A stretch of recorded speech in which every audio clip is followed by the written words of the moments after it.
श्रीगणेशाय नमः।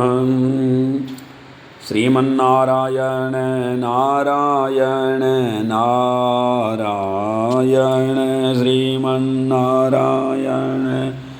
नारायण नारायण सत्यनारायण नारायण नारायण सत्यनारायण नारायण नारायण यज्ञ नारायण नारायण नारायण यज्ञ नारायण नारायण नारायण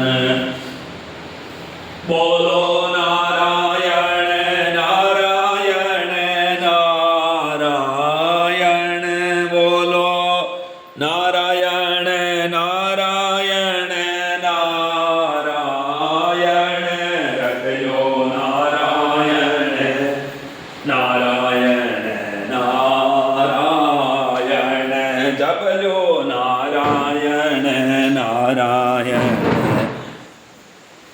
नारायण। बोलिए नारायण भगवान की जय। विघ्नेश्वराय वरदाय सुरप्रियाय लंबोदराय सकलाय जगद्दिताय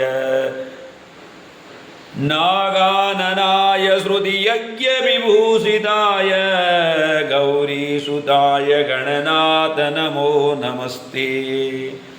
नारायणं नमस्कृत्य नरं चैव नरोत्तमं देवीं सरस्वतीं व्यासं ततो जयमुदीरयेत्।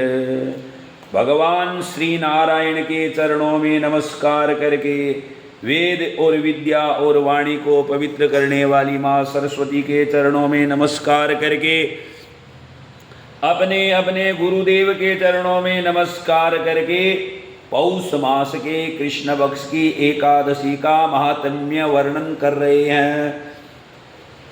युधिष्ठिरुवाच। युधिष्ठिर ने भगवान के चरणों में नमस्कार करके कहा, भगवान अब मेरे को कृपा करके पौष मास के जो कृष्ण पक्ष की एकादशी आती है सफला नाम की, उनका महात्म्य विधि के साथ में मेरे को विस्तार पूर्वक समझाइए। भगवान कृष्ण बोले, हे युधिष्ठिर, तेरे प्रेम के कारण मैं तुम्हारे प्रश्नों का विस्तार सहित उत्तर देता हूं। अब तुम इस एकादशी के व्रत का महात्म्य सुनो। पौष मास के कृष्ण पक्ष की एकादशी का नाम है सफला। कोई भी काम सफल बनाना हो तो हर मनुष्य, स्त्री, पुरुष बताया सबको इस एकादशी का व्रत करना चाहिए। इस एकादशी के देवता भगवान श्री नारायण है। आज के दिन नमो नारायणाय नमो नारायण अष्टाक्षर मंत्र का जाप करना चाहिए। इस एकादशी को पहले लिखी हुई विधि के अनुसार ही व्रत करना चाहिए। जब एकादशी का सबका विधि विधान तो एक समान है। कैसा रहना चाहिए, क्या खाना चाहिए, कैसा शयन करना चाहिए, कैसे जागरण करना चाहिए, सब एक समान है।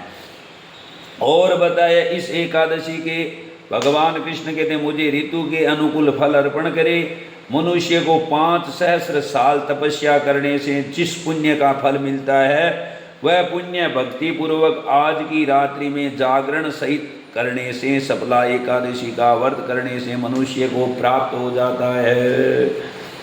हे अर्जुन, अब मैं तुम्हें सफला एकादशी की कथा बता रहा हूँ, ध्यान पूर्वक सुनिए। इस क्या कथा है तो भगवान कृष्ण बोलते, एक चंपावती नगरी थी, उसमें एक महिष्मान नाम का राजा राज्य करता था। उस राजा के 4 पुत्र थे और उन पुत्रों में सबसे जो बड़ा पुत्र था, राजा का पुत्र है, वो बड़ा ही पापी था। वो हमेशा पर स्त्री गमन तथा वेश्याओं के साथ में रहता और अपने पिता का धन व्यय खर्च किया करता था। सदैव वो देवता, ब्राह्मण और वैष्णव आदि की निंदा करता था, भगवान की निंदा करता था। जब उनके पिता को अपने बड़े पुत्र के बारे में ऐसा मालूम समाचार ज्ञात हुआ, मिला, तब उसने अपने राज्य से, राजा ने सोचा कि मैं तो सब, मेरे सब पुत्र है, तो राजा ने अपने पुत्र और दूसरे के पुत्र में कभी भेद नहीं किया राजा ने उसको अपने राज्य से पुत्र को निकाल दिया। जब लुम्पक मन में सोचने लगा भी क्या करूं, तो जंगल में रहने लगा। राजा ने उसको जंगल में छोड़ दिया।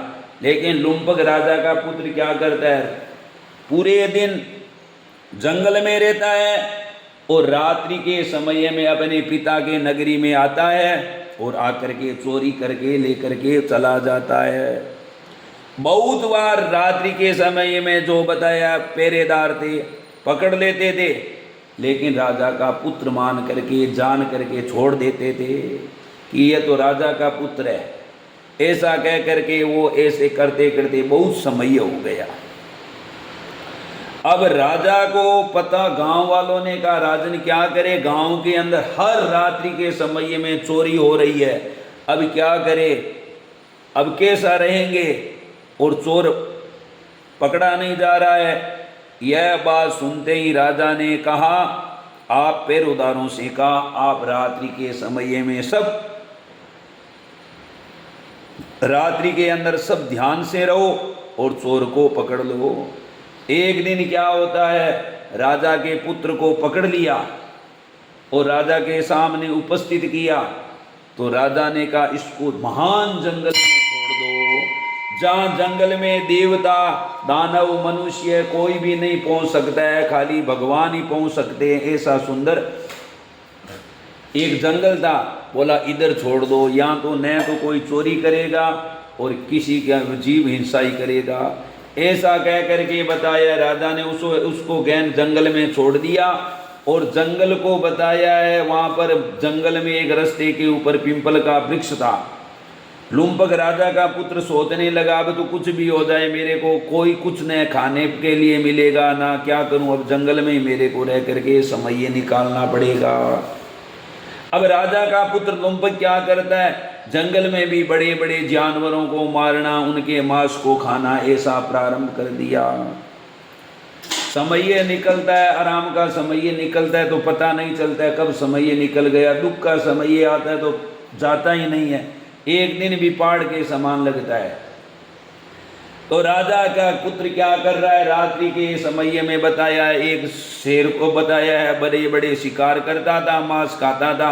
अब यह आज का जो पोष का महीना आया, उस टाइम बताया सर्दी भी सबसे ज़्यादा पड़ती है और शरीर पर कोई वस्त्र नहीं होने के कारण, भयंकर सर्दी के कारण राजा का पुत्र लुम्पक था, वो 10वीं के रात्रि के अंदर कुछ खा नहीं सका सर्दी के कारण, और पूरी रात्रि न उनको नींद आई। और एकादशी का बताया सूर्य भगवान उदय हुआ, मध्याह्न का समय आया, उसी टाइम सोचने लगा, सूर्य भगवान एकदम आकाश में सेंटर में एकदम बीच में आए। उसी टाइम सूर्य भगवान अपनी किरणों से भयंकर प्रकाश बताया है गर्मी की। उसी टाइम लुम्पक के शरीर पर थोड़ी सूर्य भगवान की किरणें गिरी, जिसके कारण उनकी मूर्छा दूर हुई। अब मन में सोचने लगा कल भी कुछ नहीं खाया, रात्रि में भी कुछ नहीं खाया, और अब सूर्य भगवान अस्त हो जाएगा तो आज एकादशी का दिन है, आज भी कुछ नहीं खाऊंगा तो ये शरीर नहीं चलेगा। ऐसा कह करके लुम्पक सोचने लगा मेरे शरीर में अब इतना मैं कमज़ोर हो गया हूँ, कोई जीव को तो मैं मार नहीं सकता हूँ, लेकिन जंगल में बड़े बड़े पेड़ है, उनके नीचे जाऊं, मेरे को पत्रम पुष्पम फलम तोयम यो मे भक्त्या प्रयच्छति, कुछ न कुछ पत्र पुष्प मेरे को मिल जाएगा, फल ला करके कुछ न कुछ खा लूँगा। ऐसा कह करके शरीर में कमजोरी के कारण इधर उधर गए, पेड़ों के नीचे से थोड़ा फल लेकर के आए। रात्रि का टाइम हो गया, सूर्य भगवान अस्त हो गए, और ज्यों ही सूर्य भगवान अस्त होते ही बताया भयंकर ठंड गिरने लगी। लुम्पक अब क्या कर रहा है, न तो वो फल खा सकता है, बार बार अब क्या है, वो सर्दी के कारण नींद भी नहीं आ रही है, शरीर में कमजोरी है, फल भी नहीं खा सका, तो बार बार मन में सोचने लगा अब मेरा जीवन का अंत समय आ गया है, क्योंकि मेरी रक्षा करने वाला कोई भी नहीं है। जिस माता पिता ने मेरे को जीवन में, माता पिता ने जीवन दिया था, जिसने पालन पोषण किया था, मैं उनके साथ में भी जीवन में धोखा किया, भाइयों के साथ में, परिवार के साथ में। मैं एक राजा के घर में जन्म लेकर के भी इतना बड़ा लुम्पक नाम पढ़ करके मैं चोरी करना, जो गलत गलत कार्य होता वो करके मैंने पिता का धन नष्ट किया, और पिता को क्रोध में आकर के मेरे को निकाल दिया। यह बात याद करके लुम्बक रोने लगा और लुम्बक रोते रोते रात्रि के समय में जो फल लेकर के आए भगवान को कहने लगे, भगवान यह आपको अर्पण है। अब बताया लुम्बक ने दशमी के एकादशी के दिन भी कुछ नहीं खाया और एकादशी की रात्रि में भी अब कुछ नहीं खा सका। सर्दी के कारण भगवान को याद कर रहा है, भगवान अब क्या किया जाए। यह सोच करके लुम्बक जंगल में रो रहा है। और बताया द्वादशी को सूर्य भगवान उदय हुआ। सूर्य भगवान की ज्यों ही किरणें थोड़े उनके शरीर पर गिरे, जिससे उनका सारे पाप नष्ट हो गए। और आकाशवाणी हुई, अरे लुम्बक तुमने भगवान नारायण को प्रसन्न कर लिया है। इतना सुंदर एकादशी का तुमने व्रत किया है, न तो तुमने जल ग्रहण किया, ये तो तुम्हारा निर्जल व्रत हो गया, और न तुमने फल ग्रहण किया, और रात्रि के समय में तुमने भगवान का जागरण किया है, जिसके कारण आकाशवाणी हुई, राजा हे लुम्बक यह विमान लेकर के भगवान के पार्षद आ रहे हैं। लुम्बक ने भगवान के पार्षदों को देखा, लुम्बक को सुंदर वस्त्र दिया और भोजन करा करके बोला, लुम्बक तू अपने पिता की नगरी में चला जा और शास्त्र के अनुसार, जैसे शास्त्रों की विधि के अनुसार जाकर के तू लुम्बक राज्य करने लग जा।